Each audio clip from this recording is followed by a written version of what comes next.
ಬೆಂಗಳೂರಿಗೆ ಮತ್ತೊಂದು ಜಾಕ್ಪಾಟ್, ರಾಜಧಾನಿಗೆ ಮತ್ತೊಂದು high speed corridor. Vijaya Karnataka ವೀಕ್ಷಕರಿಗೆ ಸ್ವಾಗತ. ನಾನು ಶಂಕರ್ ನಾಗ್ ಹೆತ್ತೂರ್.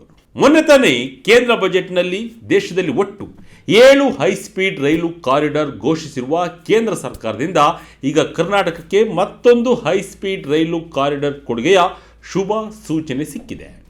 ಈ ಮೂಲಕ ಬೆಂಗಳೂರಿಗೆ ಮತ್ತೊಂದು ಜಾಕ್ಪಾಟ್ ಅಂತಲೇ ಹೇಳ್ಬೋದು. ಬೆಂಗಳೂರು ಮತ್ತು ಮಹಾರಾಷ್ಟ್ರದ ಸಾಂಸ್ಕೃತಿಕ ಹಾಗೂ ಐಟಿ ನಗರಿ ಪುಣೆ ನಡುವೆ ಹೊಸ ಹೈಸ್ಪೀಡ್ ರೈಲು ಕಾರಿಡಾರ್ ನಿರ್ಮಾಣವಾಗಲು ಗ್ರೀನ್ ಸಿಗ್ನಲ್ ಸಿಕ್ಕಿದೆ. ಕೇಂದ್ರ ಸಚಿವರಾದ ಪ್ರಹ್ಲಾದ್ ಜೋಶಿ ಮತ್ತು ಎಚ್.ಡಿ. ಕುಮಾರಸ್ವಾಮಿರವರು ರೈಲ್ವೆ ಸಚಿವ ಅಶ್ವಿನಿ ವೈಷ್ಣವ್ ಅವರೊಂದಿಗೆ ನಡೆಸಿದ ಮಹತ್ವದ ಸಭೆಯ ಫಲವಾಗಿ ಈ ಯೋಜನೆಗೆ ತಾತ್ವಿಕ ಒಪ್ಪಿಗೆಯ ಸೂಚನೆ ದೊರೆತಿದೆ. ಇದು ಕೇವಲ ಒಂದು ರೈಲು ಮಾರ್ಗವಾಗದೆ ಉತ್ತರ ಕರ್ನಾಟಕದ ಅಭಿವೃದ್ಧಿಯ ಜೀವನಾಡಿಯೂ ಆಗಿದೆ. ಹಾಗಾದರೆ ಪುಣೆ ಬೆಂಗಳೂರು ಹೈಸ್ಪೀಡ್ ಕಾರಿಡಾರ್ ಆದರೆ ಏನೆಲ್ಲ ಉಪಯೋಗ ಆಗುತ್ತೆ, ಕರ್ನಾಟಕದ ಯಾವೆಲ್ಲ ಜಿಲ್ಲೆಗೆ ಅನುಕೂಲ ಆಗುತ್ತೆ, ಡೀಟೇಲ್ ಆಗಿ ನೋಡೋಣ ಬನ್ನಿ.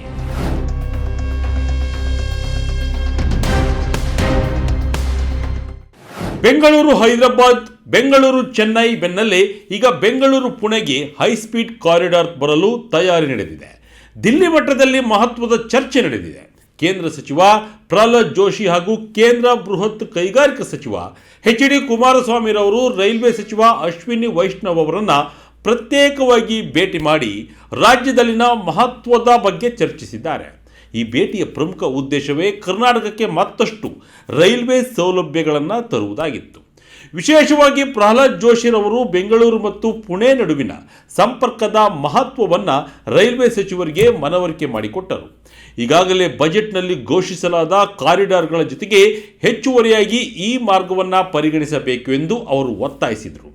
ಇದಕ್ಕೆ ಪೂರಕವೆಂಬಂತೆ ಎಚ್.ಡಿ. ಕುಮಾರಸ್ವಾಮಿರವರು ಕೂಡ ರಾಜ್ಯದ ರೈಲ್ವೆ ಬೇಡಿಕೆಗಳನ್ನು ಕೇಂದ್ರದ ಮುಂದಿಟ್ಟರು.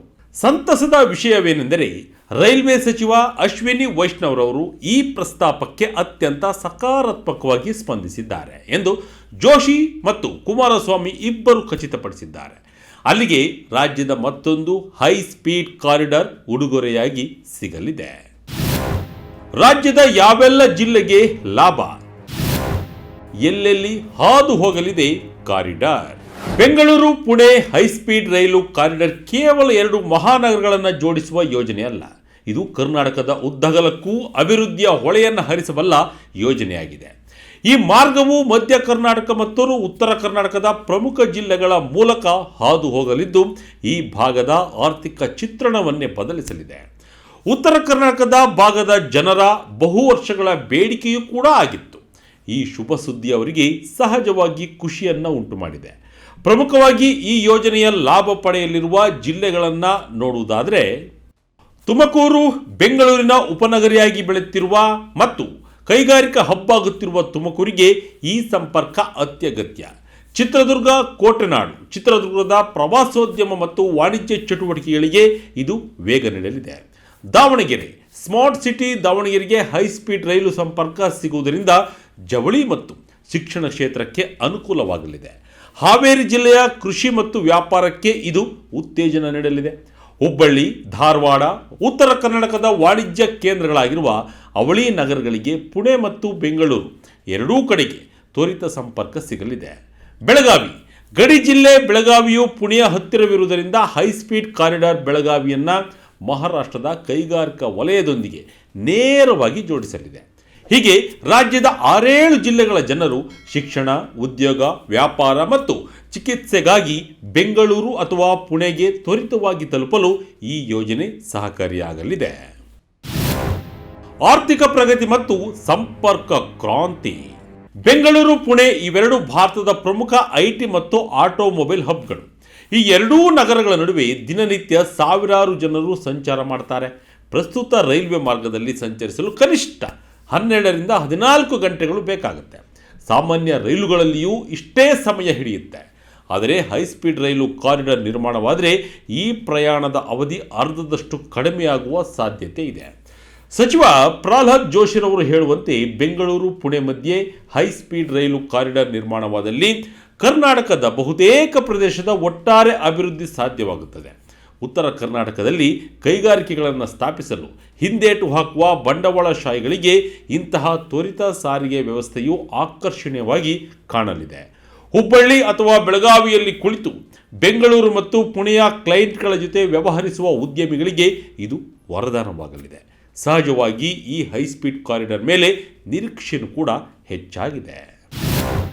ಬೆಂಗಳೂರು ಮುಂಬೈ ಮಧ್ಯೆ ಹೊಸ ರೈಲು. ಕೇವಲ ಹೈಸ್ಪೀಡ್ ಕಾರಿಡಾರ್ ಮಾತ್ರವಲ್ಲ, ರೈಲ್ವೆ ಸಚಿವ ಅಶ್ವಿನಿ ವೈಷ್ಣವ್ರವರು ಕರ್ನಾಟಕಕ್ಕೆ ಮತ್ತೊಂದು ಸಿಹಿ ಸುದ್ದಿ ನೀಡಿದ್ದಾರೆ. ಬೆಂಗಳೂರು ಮತ್ತು ಮುಂಬೈ ನಡುವೆ ಹೊಸ ರೈಲನ್ನು ಆರಂಭಿಸುವ ಭರವಸೆಯನ್ನು ನೀಡಿದ್ದಾರೆ. ಇದು ಅಸ್ತಿತ್ವದಲ್ಲಿರುವ ದಟ್ಟಣೆಯನ್ನು ಕಡಿಮೆ ಮಾಡಲು ಸಹಾಯ ಮಾಡುತ್ತದೆ. ಮುಂಬೈ ಹಾಗೂ ಬೆಂಗಳೂರಿನ ಆರ್ಥಿಕ ಚಿತ್ರಣವೇ ಬದಲಾಗಲಿದೆ. ಇದರ ಜೊತೆಗೆ ರೈಲ್ವೆ ಮಾರ್ಗಗಳಲ್ಲಿ ವನ್ಯಜೀವಿಗಳ ಸುರಕ್ಷತೆಯ ಬಗ್ಗೆಯೂ ಚರ್ಚೆ ನಡೆದಿದೆ. ಕರ್ನಾಟಕದ ಅನೇಕ ರೈಲ್ವೆ ಮಾರ್ಗಗಳು ಕಾಡುಗಳ ಮೂಲಕ ಹಾದು ಹೋಗುತ್ತವೆ.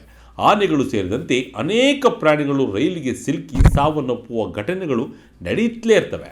ಇದನ್ನು ತಡೆಗಟ್ಟಲು ರೈಲ್ವೆ ಬೇಲಿ ಮತ್ತು ಬ್ಲಾಕ್ ಕಾರಿಡಾರ್ಗಳ ಅನುಷ್ಠಾನದ ಕುರಿತು ಎಚ್.ಡಿ. ಕುಮಾರಸ್ವಾಮಿ ಅವರು ರೈಲ್ವೆ ಸಚಿವರೊಂದಿಗೆ ಸಮಾಲೋಚನೆ ನಡೆಸಿದ್ದಾರೆ. ಇದು ವನ್ಯಜೀವಿ ಸಂರಕ್ಷಣೆಯ ದೃಷ್ಟಿಯಿಂದ ಅತ್ಯಂತ ಮಹತ್ವದ ಹೆಜ್ಜೆಯಾಗಿದೆ.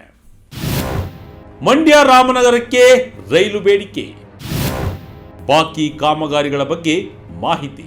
ಕೇಂದ್ರ ಬೃಹತ್ ಕೈಗಾರಿಕಾ ಸಚಿವರಾದ ಎಚ್.ಡಿ. ಕುಮಾರಸ್ವಾಮಿ ಅವರು ತಮ್ಮ ತವರು ಕ್ಷೇತ್ರ ಮಂಡ್ಯ ಮತ್ತು ಹಳೆಯ ಮೈಸೂರು ಭಾಗದ ರೈಲ್ವೆ ಸಮಸ್ಯೆಗಳ ಬಗ್ಗೆಯೂ ಧ್ವನಿ ಎತ್ತಿದ್ದಾರೆ.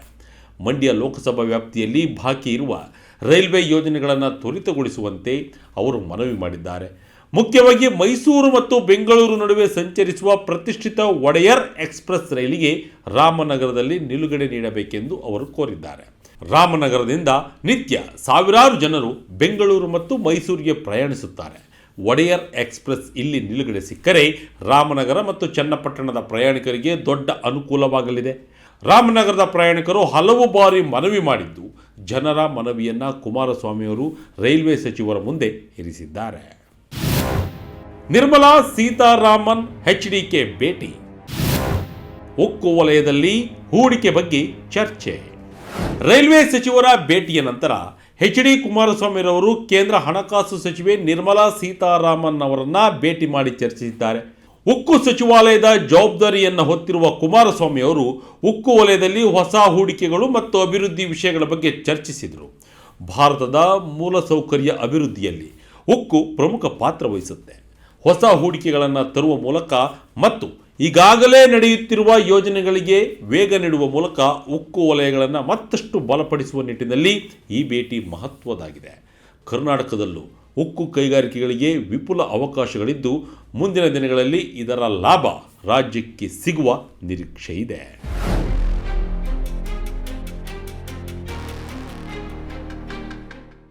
ಒಟ್ಟಾರೆಯಾಗಿ ಹೇಳುವುದಾದರೆ, ದೆಹಲಿಯಲ್ಲಿ ನಡೆದ ಈ ಸರಣಿ ಸಭೆಗಳು ಕರ್ನಾಟಕದ ಪಾಲಿಗೆ ಆಶಾದಾಯಕವಾಗಿವೆ.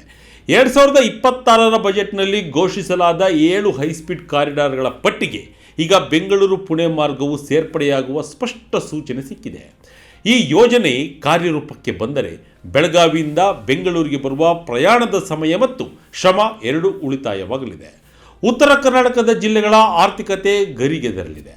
ಕೇಂದ್ರ ಸಚಿವರಾದ ಪ್ರಹ್ಲಾದ ಜೋಶಿ ಮತ್ತು ಎಚ್.ಡಿ. ಕುಮಾರಸ್ವಾಮಿ ಅವರ ಒಗ್ಗಟ್ಟಿನ ಪ್ರಯತ್ನದಿಂದಾಗಿ ರಾಜ್ಯಕ್ಕೆ ಈ 2 ಯೋಜನೆಗಳು ಒಲಿದು ಬರುತ್ತಿವೆ ಎಂದರೆ ತಪ್ಪಾಗಲ್ಲ. ಇವರಿಬ್ಬರ ನಡೆಯನ್ನು ಕೈಗಾರಿಕಾ ಸಚಿವ ಎಂ.ಬಿ. ಪಾಟೀಲ್ ಮುಕ್ತ ಕಂಠದಿಂದ ಹೊಗಳಿದ್ದಾರೆ.